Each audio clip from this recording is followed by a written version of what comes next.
So I want to thank everybody for having me here. It's great. For those of you who think that I was a prima donna sitting up in the balcony, I'm lazy. And no, I've been working a lot. So this morning I ended up doing some rework on the talk that I'm going to give today. And I also wanted to be able to say that I came down from on high to deliver this important message. So not really a prima donna, but it was fun to sit up there and watch everybody react. You've outdone the first Texas Freethought Convention that we had in Austin almost 4 years ago, where I think the attendance was around 150 or so. It's grown every year since then, and I spoke at the first Texas Freethought Convention, and of course I'm speaking at this one, so obviously you guys are going to keep growing and you'll pass them in every regard. Briefly, how many people have seen the show? How many people feel like you already know my life story so I can skip it? Great. Yeah, I was raised primarily Southern Baptist. I did a stint in the Navy, then I went in the tech industry. That fell apart, and then I began to study for the ministry, a calling that I was convinced that I had run away from at 18. And now that progressed to atheist, and then outspoken atheist, possibly atheist evangelist, and then depending on who you talk to, Satan incarnate.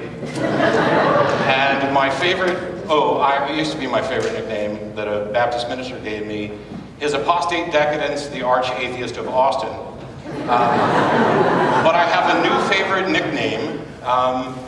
My soon-to-be wife, wow, I'm probably going to get in trouble for this, but it's too funny. My soon-to-be wife's family is rather religious, and even though they've never met me, they're the ones who gave me the kind of Satan incarnate nickname. But one of her relatives refuses to mention me by name or refer to me as her boyfriend or fiance or future husband. I am that man who gives you sexual pleasure.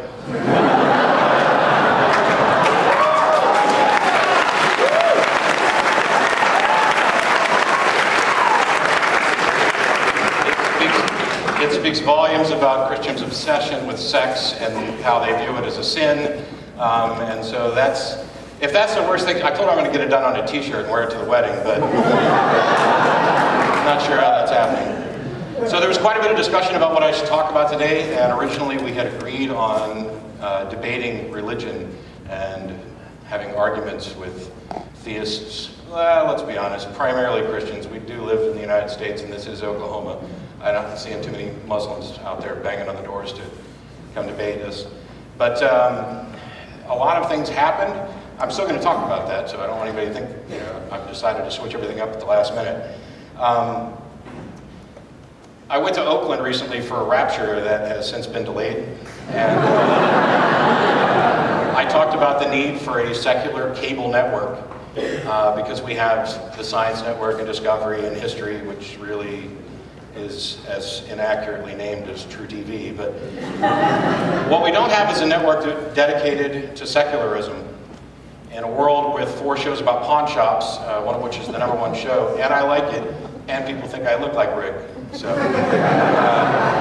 and countless religious programs on and off of dedicated religious networks, it's almost obscene that we don't have a show that everybody can see unless they go to the internet or happen to live in Austin or happen to live in one of the venues where public access TV is still alive.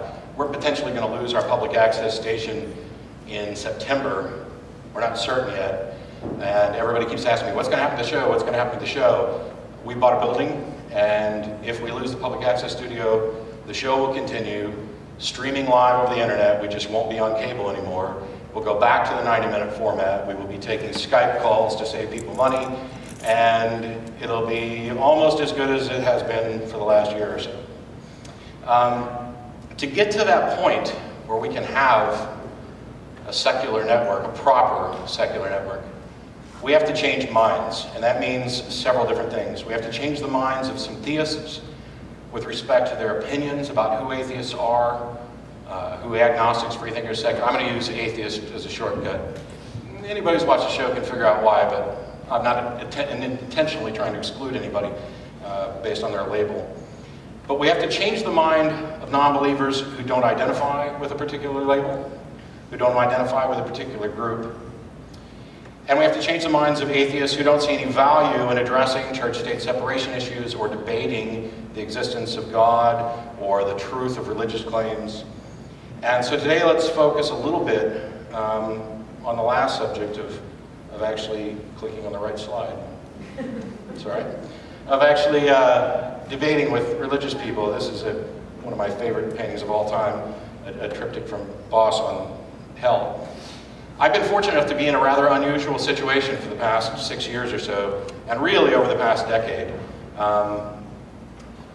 I've done more informal debates in the last 10 years than most people will do in their lifetime, and more even atheist activists will probably do in 30 years, because we do a 60 to 90 minute program every Sunday taking live calls, and then I answer hundreds of emails every week, along with articles and speaking events.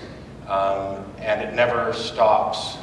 I've got some email that I'm going to raise a little later to kind of enlighten you as to what goes on. I absolutely love this. This is as close to a trial by fire as I could have possibly imagined. And I don't claim to be the best. I don't claim to always get it right. I used to do the I'm just some asshole from Texas. I recognize that I am at least good at what I do, and it's only because I've practiced, and there are certain skills that I think a lot of the people in this room, and a lot of people in the atheist community can develop if they just put time into it. But it's not for everybody, and it isn't something that everybody's interested in, and I recognize that.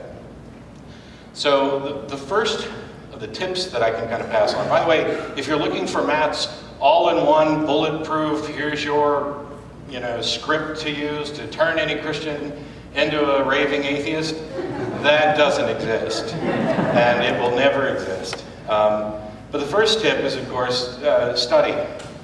I spent a couple of years seriously trying to reaffirm my faith and be the best defender of Christianity that I can be.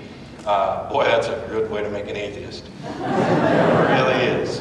I also haven't stopped. I still have regular Bible studies on my own because the churches don't usually want me. But I study the secondary and tertiary subjects.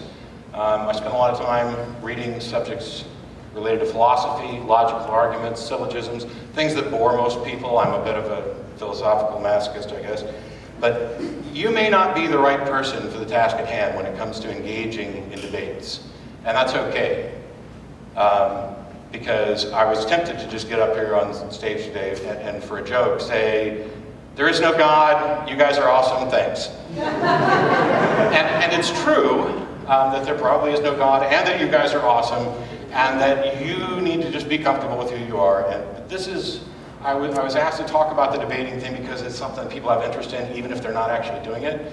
And the best thing you can do is go ahead and do it a little bit, to the degree that you're comfortable. And there's plenty of access online to be able to get started doing some of this. There we go.